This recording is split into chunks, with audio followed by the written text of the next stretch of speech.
Hi again everyone, welcome back again di Altcoins Update. Altcoins Update sekarang kita bakal bahas sedikit tentang FTM atau Phantom. Jadi price action update-nya aja ya, karena sebelumnya kita udah pernah bahas juga beberapa waktu lalu. Dan tentu saja perubahan harga ya udah cukup signifikan dari terakhir kali kita bahas.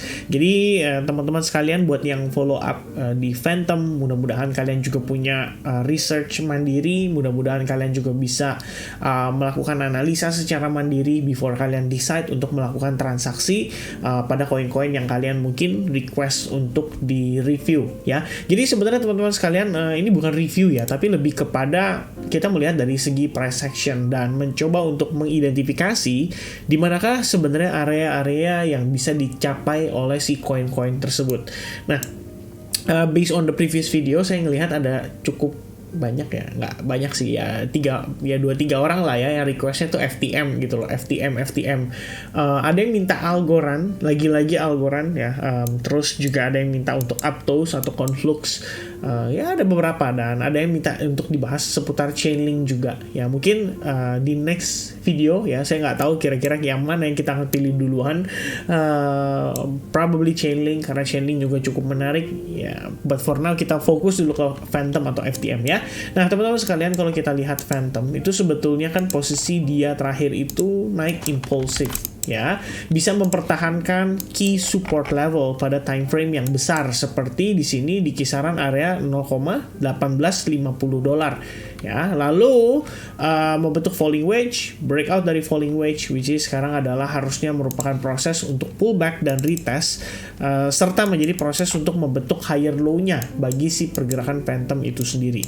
Nah, kalau kita lihat tadi pergerakan Bitcoin sebenarnya cukup masif ya, ada pergerakan yang lumayan impulsif, tapi ini menariknya terjadi pada saat New York libur justru ya. Jadi bank holiday di Amerika saat ini ternyata menjadi wadah untuk para players atau bigger players ya kita bilang, itu melakukan transaksi yang cukup manipulatif ya.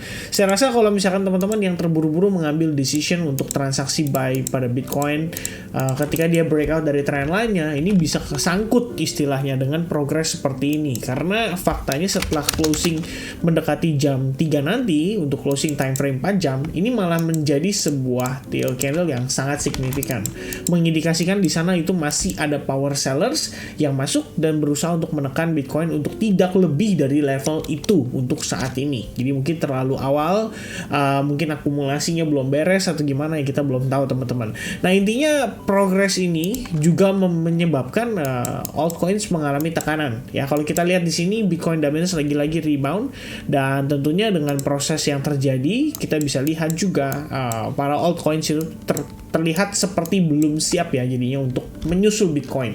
Dan kalau kita lihat Phantom dari time frame daily dulu deh ya perspektifnya. Jadi untuk saat ini kalau teman-teman melihat dari atau menilai dari pergerakannya sekitar di Januari, itu nggak banyak support yang terbentuk ya. Ada support itu setelah Phantom tuh ketahan di kisaran area more or less 0,2920-an ya. Ini saya mungkin bulatkan aja jadi 0,29 let's say 25 ya. Jadi kita taruh di 25 seperti ini. Ini adalah area resistance kita. Lalu kalau misalkan kita drag ke samping, sebelumnya ya FTM tuh sempat holding di sana ya untuk beberapa waktu, tapi nggak signifikan ya, cuman kayak 3 harian, 4 harian, habis itu dia breakdown lagi. Dan sekarang prosesnya itu sedang recovery slowly ya. For the first time kita mencoba untuk holding di atas EMA 8, tapi lagi-lagi terkena rejection ya. Teman-teman bisa lihat sendiri FTM itu selalu ya mengalami rejection setiap kali dia testing ke EMA 8 ya. At least sebelumnya di sini enggak gitu ya. Di sini EMA 21 gitu. Tapi setelahnya Anda perhatikan EMA 8 ya, EMA 8 di sini holding udah langsung dapat 2 candle formation ya. Di sini kita bisa lihat ada bearish engulfing. Lalu tidak lama setelah itu kita melihat FTM kembali mengalami penurunan. Ada retest lagi di sini ya, more or less sama, setelah itu mengalami penurunan. Ada retest lagi di sini ya, diiringi dengan breakdown yang sangat impulsif. Habis itu kita lihat FTM turun. Nah, pergerakan kemarin pada FTM itu sebenarnya membentuk semacam bearish engulfing. So the question is, apakah Phantom itu masih dalam tekanan jual yang cukup signifikan. Ya kalau secara tren sih ya kita bisa katakan hal tersebut sangatlah betul ya, atau sangatlah tepat ya, selama dia nggak lewatin EMA 21. Saya pikir tekanan jual pada FTM itu masih bisa berlanjut, dan rejectionnya itu sejauh-jauhnya bisa kembali sampai ke area $0,2. Nah kebetulan nih di level yang sama itu juga merupakan area demand zone, tapi diiringi juga dengan area of psikologis. Jadi kalau kita tambah di sini, ini adalah $0,2 ya. Anda bisa lihat ya, harga itu holding di sana, cukup respect lah ya. Sempat terkonsolidasi, baru kemudian dia rebound sangat impulsif setelahnya. Jadi ini kayak the last accumulation untuk Phantom di kisaran $0,2.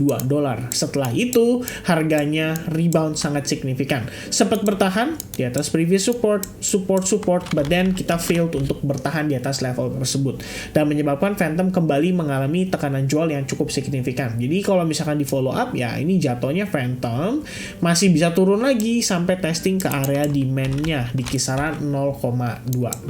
Itu midterm ya teman-teman sekalian. Kalau kita lihat dari daily time frame ya, kira-kira itulah ya yang berpotensi terjadi. Sebab coba compare bagaimana turun dan naiknya, mana yang lebih impulsif, mana yang lebih korektif ya, teman-teman di situ bisa mengambil kesimpulan ya, ibaratnya mana yang kelihatannya masih mendominasi pergerakan pada Phantom.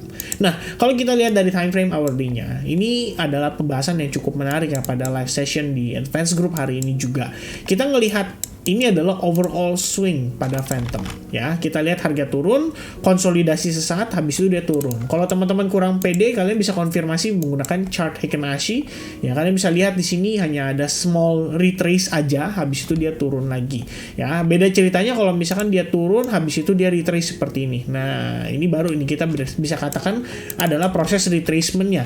Jadi keseluruhan bisa dikatakan bahwa Phantom ini ya, ini adalah swing high-nya dan ini adalah swing low-nya.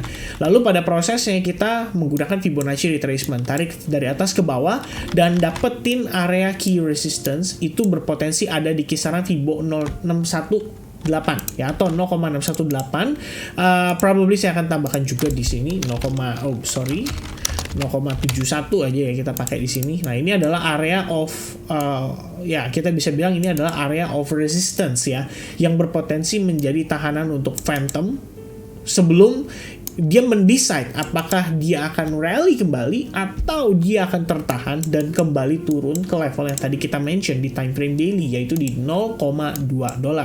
Kalau misalkan melihat dari hourly-nya seperti 4 jamnya aja, ya kita bisa menyimpulkan bahwa saat ini kita dalam proses penguatan yang cenderung korektif. Ya, kita sudah lihat di sini bahwa sudah ada ya lebih kurang 4 wave ya.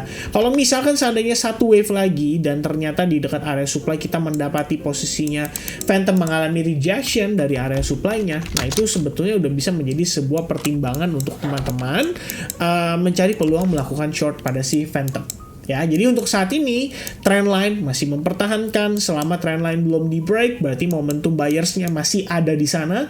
Dan setelah nanti retest terhadap area of supply-nya, seandainya nanti dia naik sampai ke situ ya, teman-teman perhatikan jika ada rejection yang terjadi, di situ bisa jadi pemanfaatan yang cukup ideal untuk melakukan short. Karena overall midterm itu masih bearish. Kemudian kita lihat lower time frame di hourly-nya, terutama 4 jam, kenaikannya sangatlah korektif. Momentum pun perbandingannya dengan sebelumnya terlihat saat ini lebih lemah, dan di 1 jamnya pun ini 1 jam ya, ini 4 jamnya ya, kira-kira seperti ini. Nah nanti ya kalau misalkan seandainya ya teman-teman sekalian melihat bahwa Phantom kemudian mengalami breakdown lebih cepat, jadi dia tidak naik sampai ke supply zone, melainkan dia langsung breakdown dari progres saat ini. Nah maka pada proses retestnya pun ini tetap bisa menjadi sebuah peluang. Kalau misalkan teman-teman khawatir dengan demand zone-nya, ya Anda bisa lihat juga nanti pada saat dia retest di demand zone.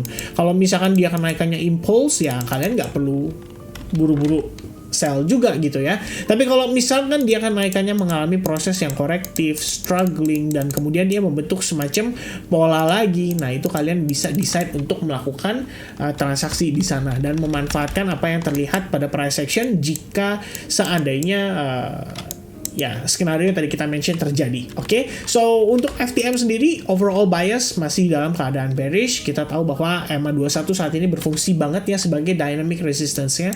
Jangankan EMA21, EMA8-nya aja udah langsung ngasih reaction so far.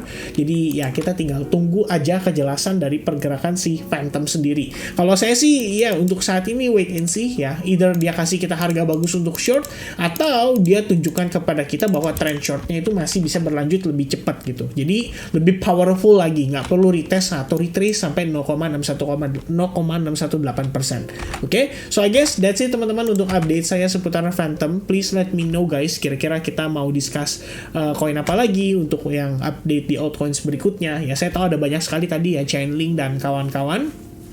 Tapi kalau misalnya teman-teman bisa serempak gitu ya, kayak semuanya ya nggak semua lah ya, tapi mayoritas misalkan bilangnya koinnya apa gitu, oke nanti kita akan bahas di next video update. Alright, so I think that's it for now for the altcoins update. Thank you very much guys for watching, and I hope you guys enjoy the information yang saya sampaikan.